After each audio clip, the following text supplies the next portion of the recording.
City India news, महाराष्ट्रातील लोकप्रिय news channel.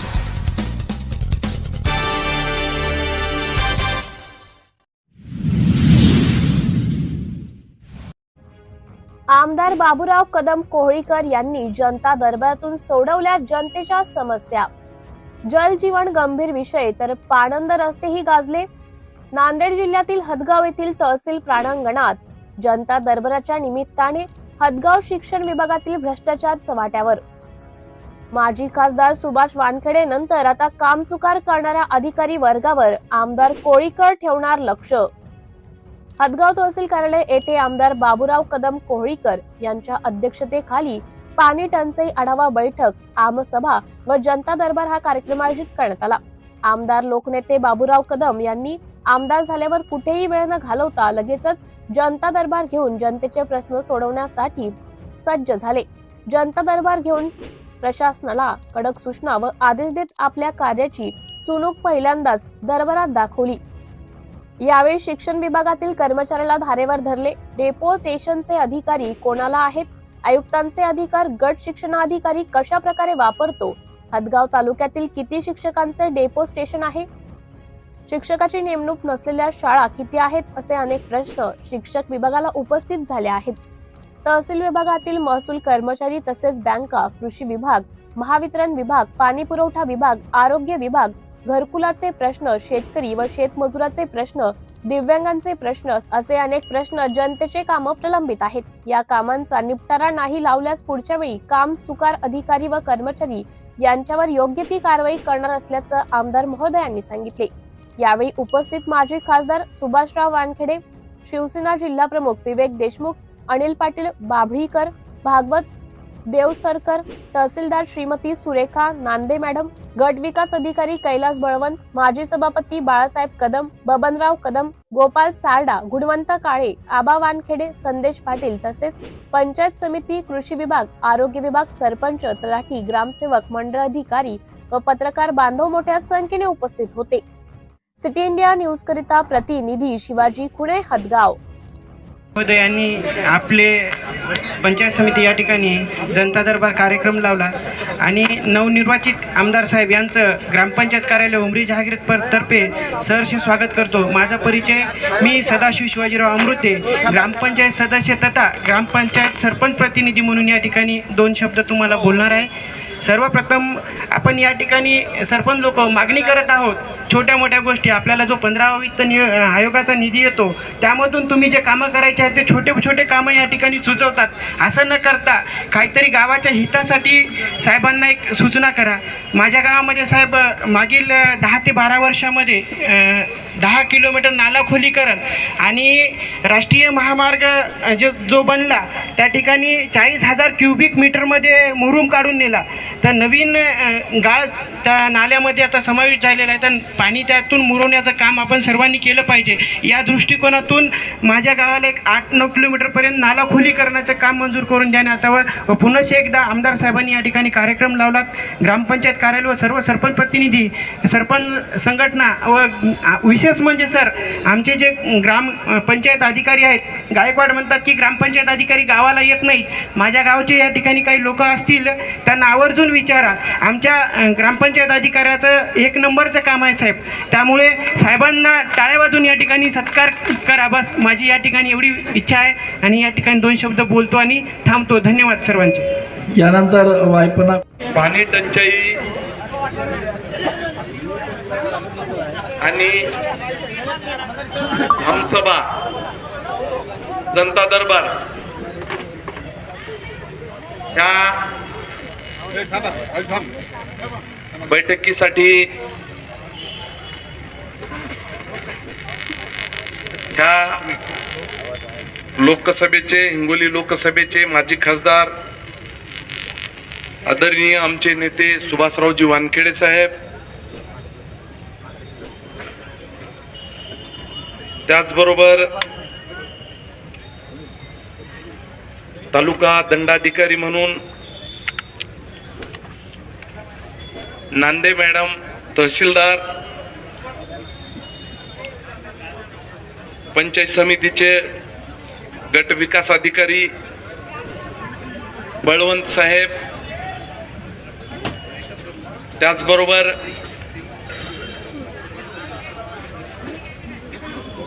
आमचे शिवसेनेचे जिल्हा प्रमुख विवेकजी देशमुख, माजी नगरसेवक गोपालभाऊ सारडा,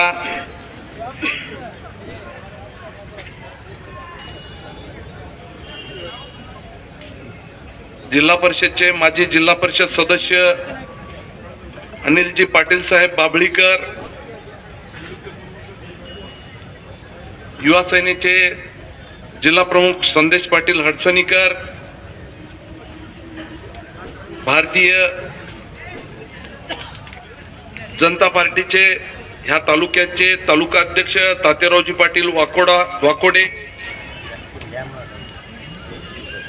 माजी सभापती बालासाहेब कदम, माजी सभापती उपसभापती सभापती तुकारामजी चव्हाण मामा,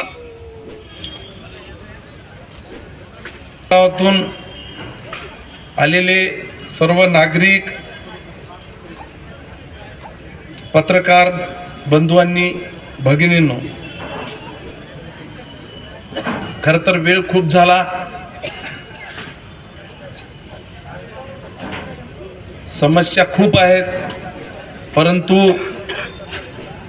एकदा निवडून आल्याच्या नंतर त्या विभागाचा असो, लोकप्रतिनिधी, जिल्हा परिषद सदस्य असो वा पंचायत समिती सदस्य असो, नगरसेवक असो का नगराध्यक्ष असो, सभापती असो, आमदार असो, एकदा निवडून आल्याच्या नंतर त्यांना पक्ष वगैरे कुठलाही त्याच्या पुढं नसला पाहिजे. आणि मी सुद्धा याच विचाराचा आहो. निवडून आल्याच्या नंतर ह्या तालुक्यातील जनतेचा तो मायबाप असला पाहिजे आणि त्यांच्या माध्यमातून संपूर्ण तालुक्यातील जनतेच्या ज्या काही समस्या आहेत ते सोडवण्याचा प्रयत्न झाला पाहिजे. मी ह्या सुद्धा मताचा आहो की मागचं काय झालं ते आपण विसरून जाऊ. परंतु मी तुम्हाला विनंती करतो, आज या स्टेजवरून विनंती करणार आहे, ह्याच्यानंतर मग कुठल्याही रेशन कार्डाच्या किंवा घरकुलाच्या ज्या काही ह्या तालुक्यातील जनतेनं समस्या आपणासमोर मांडल्या त्याची तुम्ही तंतोतंत दक्षता घ्या. ह्याच्यानंतर माझ्याकडून कुठलाही अधिकारी असो कर्मचारी असो सुटणार नाही. आणि तसं जर पाहायचं झालं तर ह्या तालुक्यातल्या मी जर पाठीमागे लागलो, मी तलाट्यापासून तहसीलदार झालो मॅडम. त्याच्यामुळं मला कुणी काही लपवायचा प्रयत्न करू नये, कारण 2002 ते 2012 पर्यंत स्वतः जिल्हा परिषद सदस्य, 25 वर्षे झाली आमच्याच ताब्यात जिल्हा परिषद आहे. मी ज्या भागात राहतो तिथली सरपंच, चेअरमन, म्हणजे कुठलंच क्षेत्र आम्ही सोडलं नाही. लोकसभा नव्हती डोक्यात, ती सुद्धा लढवण्याचा योग आला.